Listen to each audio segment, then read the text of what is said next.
मैं शर्मिंदा भी हूं कि हो सकता है इस बात को कहने से कुछ वोट कट जाए, हो सकता है, लेकिन फिर भी आजाद समाज पार्टी के कार्यकर्ताओं में अगर न्यायिक चरित्र नहीं है तो मुझे महसूस होता है कि ऐसे पार्टी के स्थापित होने का कोई कारण इस देश के अंदर नहीं होना चाहिए। मैं पुराना हूं, मेरा एहसान है, तो तब कहीं ना कहीं अंदर एक घुटन सी महसूस होती है। इनको पढ़ता हूं, जब रैदास को पढ़ता हूं, नानक को पढ़ता हूं, कबीर को पढ़ता हूं, जब बुद्ध को पढ़ता हूं, जब पेरियार को पढ़ता हूं, तो घुटन महसूस होती है कि वो कार्यकर्ता जिसके महापुरुषों ने सर्वस्व निछावर किया हो, वो 2 साल 4 साल 5 साल 10 साल काम करने के बाद ये कहता है कि नहीं मैं ही हूं, मैं ही हूं। मैं तो कहता हूं मन पर बैठे हुए लोगों से भी तमाम न्याय की आवश्यकता होती है, और जो मेरे पास भीम आर्मी की जमीन की जानकारी है या कुछ पार्टी के कार्यकर्ताओं की जमीन की जानकारी है, वो न्याय उचित नहीं है, बिल्कुल न्याय उचित नहीं है। अगर चाहता ही आंदोलन चले तो सबसे पहले अपने अंदर न्याय की व्यवस्था को डालना शुरू कीजिए। बाबा साहब अम्बेडकर की क्या कहने से कि वो मंच पर आए और अपनी बात रखें। जय जय जय जय जय भीम, जय जय जय जय जय भीम, भीम आर्मी जिंदाबाद। शुक्रिया, जय भीम। आवाज सभी साथियों को पीछे तक आ रही है। चंद्रशेखर भाई कहते भाई कम बोलना, जब मुझे कहते था कि कम बोलना तो मुझे लगता है कि मेरा बोलने का तरीका वही बदल जाता है, बोला अभी क्या है ये मैं नहीं जानता। चलिए, समय खराब ना करते हुए सभी संतों गुरुओं को एक साथ नमन, विशेष नमन साहब मान्यवर काशीराम साहब को, क्योंकि उन्होंने इतिहास बनाया। अभी उस साथ में बताया इतिहास की बात हो रही थी, मेरे मन में लगातार प्रश्न भी उठ रहे थे, इतनी अच्छी अच्छी बातें सुनी, तमाम साथियों ने सुनाई, विधायक जी ने भी बहुत अच्छा वो किया, सहारनपुर वाले हमारे वक्ता है उन्होंने बहुत अच्छा किया, निजाम भाई, मतलब इनको जब सुन रहा था तो अंदर जागृति उत्तेजना बढ़ रही थी राजनीति की, भाई हम बहुत जल्दी राजा बनने वाले हैं। ये ताली बजाने का विषय नहीं है, सत्यता की ओर चलता है, थोड़ा सच की ओर चलता है कि सच क्या है। तो मैंने आज अपने बोलने का जो शीर्षक भी चुना है न्यायिक चरित्र। कुछ लोग मुझे समझ रहे होंगे, जो हमारे कार्यकर्ता बैठे हैं, क्योंकि बाबा साहब अम्बेडकर को पढ़ते हैं तो पता लगता है कि बाबा साहब अम्बेडकर को उनके स्थापित होने का एक और तरीका था जो आज हम मान रहे हैं कि उनका न्यायिक चरित्र जो था वो उन्होंने इस देश में स्थापित किया संविधान के रूप में। उन्होंने जाति धर्म नहीं देखा, सबको इक्वलिटी करके सब चीजें दे दी। ये मैं आपको क्यों बता रहा हूं? मैं इसलिए बता रहा हूं कि जिस आंदोलन को लेकर भाई चंद्रशेखर आजाद के तमाम साथी जो यहाँ बैठे हैं या आप सब लोग जो चल रहे हैं, ये आंदोलन सफल तब होगा तब आपके अंदर न्याय चरित्र स्थापित हो जाएगा। बुरा मत मानिए, मैं जानता हूं ये बात बुरी है, ये बात मुझे कहनी नहीं चाहिए, और क्योंकि आजाद समाज पार्टी का मंच है, उसका राष्ट्रीय अधिवेशन है, उस मन पर नहीं कहनी चाहिए, मुझे महसूस नहीं होता।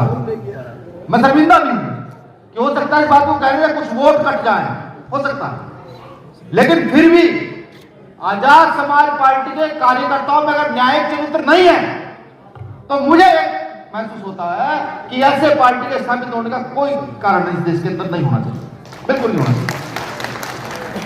क्योंकि इतिहास ये कहता है कि अगर बहुजन आंदोलन चलाने वाले लोगों में, उनके सामाजिक संगठनों में, उनके राजनीतिक दलों में, जो आज भारत के अंदर असंख्य रूप में, असंख्य हर जिले में 10 मिल जाएंगे, हर जिले में दूसरे जिले में एक नई पार्टी मिल जाएगी, उनके स्थापित नहीं होने का कोई कारण अगर मुझे महसूस होता है तो सिर्फ उनका न्यायिक चरित्र है।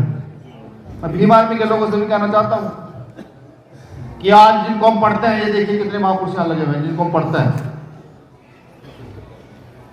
इन्होंने इतिहास बनाया, अपना सब कुछ खोकर इतिहास बनाया। गौर से सुनिएगा मेरी बात, तमाम ऊपर से नीचे बैठे हुए लोग, क्योंकि जब जब मुझे कोई कार्यकर्ता मिलता है मुझे कहता है कि साहब मैं 10 साल पुराना हूं, वो मुझे कहता है मैं 20 साल पुराना हूं, मेरा एहसान है, तो तब कहीं ना कहीं अंदर एक घुटन सी महसूस होती है। इनको पढ़ता हूं, जब रैदास को पढ़ता हूं, नानक को पढ़ता हूं, कबीर को पढ़ता हूं, जब बुद्ध को पढ़ता हूं, जब पेरियार को पढ़ता हूं, तो घुटन महसूस होती है कि वो कार्यकर्ता जिसके महापुरुषों ने सर्वस्व निछावर किया हो, वो 2 साल 4 साल 5 साल 10 साल काम करने के बाद ये कहता है कि नहीं मैं ही हूं, मैं ही हूं।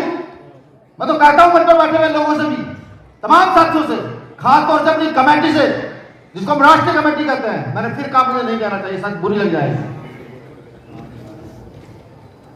उस राष्ट्रीय कमेटी से कहना चाहता हूं भीम आर्मी की, जिसके नाम या 10-10 बार बुलाए जा रहे थे, वो आवार है, कोई 2 बजे आ रहा है, कोई 1 बजे आ रहा है, कोई 12 बजे आ रहा है।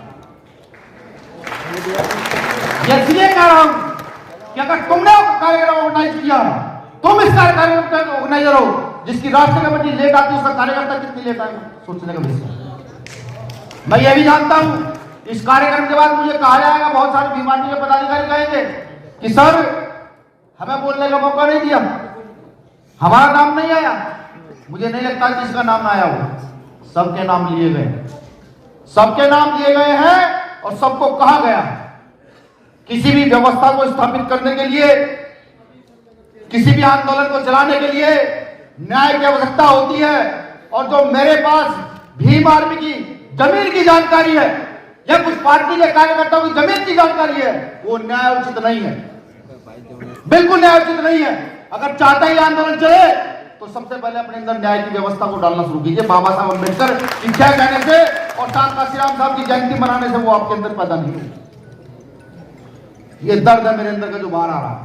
वरना सोचा मैंने भी था कि आज बाबा साहब के संविधान में बोलूंगा, सोचा मैंने भी था कि राजनीति की बहुत अच्छी अच्छी बातें करूंगा, सोचा मैंने भी था कि जब जाऊंगा आप लोगों की तालियां सुनकर एक उत्साह फील करूंगा। लेकिन नहीं, मुझे ये लगता है जिस कारवां को हम लेकर चल पड़े हैं, तेजी से आगे की ओर बढ़ रहे हैं, अगर इस कारवां में आने वाले लोग इस कारवां को सही से समझकर आगे ना बढ़ा पाए तो वही हाल हमारा होगा, वही होगा जो बाबा साहब अम्बेडकर के जाने के बाद 1956 के बाद यहां अन्य राजनीतिक दलों का हुआ, साहब काशीराम साहब के जाने के बाद अन्य राजनीतिक दलों का हुआ।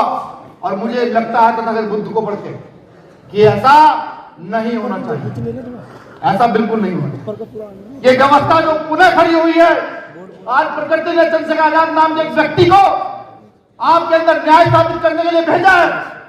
आप कभी उनसे सवाल करिएगा, ये मैं नहीं कहता, नहीं, किसी इत्तेफाक से उनका नंबर लग जाएगा, मिल जाए तो सवाल कीजिएगा, उसके विषय में सवाल कीजिएगा जो जिसने आज तक कभी आपका साथ न दिया, सवाल कीजिएगा उसके विषय में।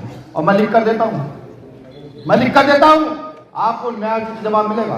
मैं बताऊं चंद्रशेखर भाई आपको, जब आप यहाँ आए और आपने देखा कि मंच ये है, उससे पहले मैंने भी फोकस कर लिया, लेकिन जैसे ही आपने उस मंच में न्याय की व्यवस्था स्थापित की, उसी समय मेरे बोलने का जो रुतबा था, जो मुझे बोलना था, वो एक झटके में आपने खत्म कर दिया कि जो मुझे आज कहना था यहाँ पे। मैं गौरवान्वित भी हूं, बिल्कुल गौरवान्वित हूं कि हम दोनों लोग साथ चले, कि मैं एक ऐसे व्यक्ति के साथ काम कर रहा हूं और चल रहा हूं जो कहीं पर बैठा हो, वो आसमान हो या जमीन हो, वहां न्याय की आवाज को बुलंद करना जानता है बिना वर्चस्व की स्थापित किए।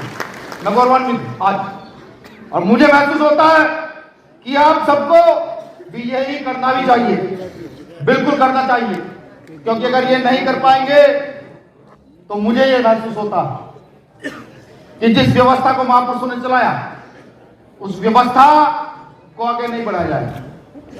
किसी भी आंदोलन को मजबूती से आगे बढ़ाने के लिए बहुत सारी चीजों की आवश्यकता होती है, बहुत सारे संसाधनों की आवश्यकता होती है, लेकिन भारत का इतिहास से कहता है कि बहुजन आंदोलन को बढ़ाने के लिए सिर्फ एक चीज की आवश्यकता रही, जो मैंने पढ़ा, त्याग और समर्पण की। अगर आप अपनी पार्टी, अपने संगठन, अपने नेता में त्याग और समर्पण कर दे उसके लिए, तो मैं कहता हूं जो काम 20 साल में, 10 साल में होना चाहिए, वो अगले 5 साल में हो जाएगा। बिल्कुल करता हूं। मैं यह भी महसूस कर रहा हूं कि बहुत सारे साथी जो आज मंच पर नहीं चढ़े, उनको बुरा लगा होगा, लेकिन मैं इसके साथ साथ ये भी बता दूं कि अनुशासन है सफलता की पहली सीढ़ी है किसी भी सामाजिक संगठन की। अभी भाई साहब भी मुझे कह रहे थे कि नहीं, कहीं ना कहीं तो चीजें स्थापित करनी पड़ेगी अनुशासन को लेकर। तो सीधी सी बात है, जब राष्ट्र का सेमिनार होगा तो राष्ट्र की कमेटियां यहां बैठेंगी, जब प्रदेश का सेमिनार होगा तो प्रदेश की कमेटियां बैठेंगी, जब मंडल के सेमिनार होगा तो मंडल की कमेटियां बैठेंगी। क्योंकि सीधी सी एक बात है, एक व्यक्ति मेरा खास है, एक व्यक्ति आगे कमेटी का खास है, वो मंच पर आ जाएगा, लेकिन एक आम पदाधिकारी कार्यकर्ता मंच पर नहीं रहेगा। ये सीख तमाम साथियों के लिए है। हालांकि बहुत अच्छा ऑर्गेनाइज किया गया है, आयोजक कमेटी के द्वारा। लेकिन कुछ चीजें जो ओपनली होकर होनी चाहिए, ओपन होकर कहनी चाहिए, हो सकता है कि आपका उसके बाद विरोध हो, लेकिन उस एक सही व्यक्ति की यही पहचान है कि उस विरोध के लिए तैयार रह करके अपनी बातों को स्थापित करने का काम करें। आज सामाजिक कार्यकर्ता के तौर पर मैं देखूं तो भीम आर्मी का जब नाम आता है, मैंने फिर का बुरा मत मानिएगा, भीम आर्मी का जब नाम आता है तो कहीं ना कहीं हमारे पदाधिकारी कार्यकर्ता सिर्फ आंदोलन कौन सा, कहीं कोई एट्रोसिटी हो गई, उस आंदोलन का जो वो सड़क पर खड़े होकर लड़ रहे हैं, उस आंदोलन को ही अपने कार्य का पूरा हिस्सा समझ लेते हैं।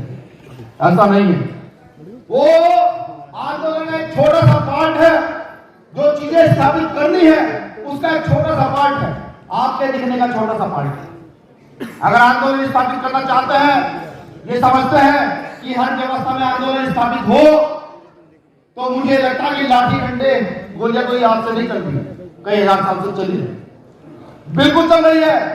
पैन भी बाबा साहब अम्बेडकर खेल कर चले गए ना नहीं करके, संविधान दिया, अधिकार दिया, शिक्षा दी उन लोगों को शिक्षा दी जिनको कोई बैठने नहीं देता, महिलाओं को शिक्षा दी, जो घर से बाहर नहीं निकल सकती उनको शिक्षा दी, बाबा साहब अम्बेडकर लेकर चले गए।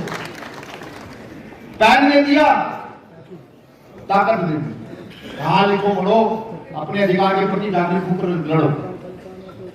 काशीराम साहब है, उन्होंने बताया कि राज सत्ता का आनंद सुख क्या होता है। सुख से समझिए क्या, कि राज सत्ता में होंगे तो एक सिग्नेचर से ना जाने कितनी यूनिवर्सिटियां स्थापित कर सकते हो, एक सिग्नेचर से ना जाने कितने फ्री हॉस्पिटल स्थापित कर सकते हो देश के लिए, एक सिग्नेचर से ना जाने कितने बच्चों को विदेश पढ़ाई के लिए स्कॉलरशिप के आधार पर दे सकते हो, एक सिग्नेचर से। ये काशीराम साहब ने बताया। वहीं बाबा साहब अम्बेडकर के मत का सही प्रयोग करना भी सिखाया। लेकिन अब आप सोचिएगा, पढ़े पार्टी को 3 साल हुए, पढ़े कुछ भी हुआ, भीम आर्मी के 24 से 25 प्रदेशों में अपनी यूनिट है, 25 प्रदेशों के अंदर।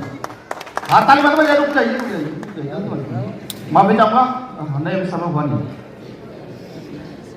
भीम आर्मी की अपनी यूनिट है, लगातार पार्टी की यूनिटें खुलती जा रही है। और जब भीम आर्मी का नेता चलता है,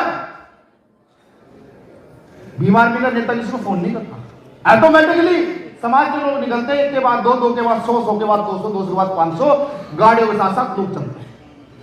ये मैं बता इसलिए रहा हूं कि लोकतंत्र के अंदर जिनकी शक्ति इतनी बड़ी हो, जो रैली के माध्यम से देखा जाए तो मुख्यमंत्री प्रधानमंत्री को भी टक्कर दे सकते हो, जो आंदोलन के माध्यम से देखा जाए, सड़क पर जब चलते हो तो सिर्फ नाम से उनके लोग घरों से निकल कर आ जाते हैं।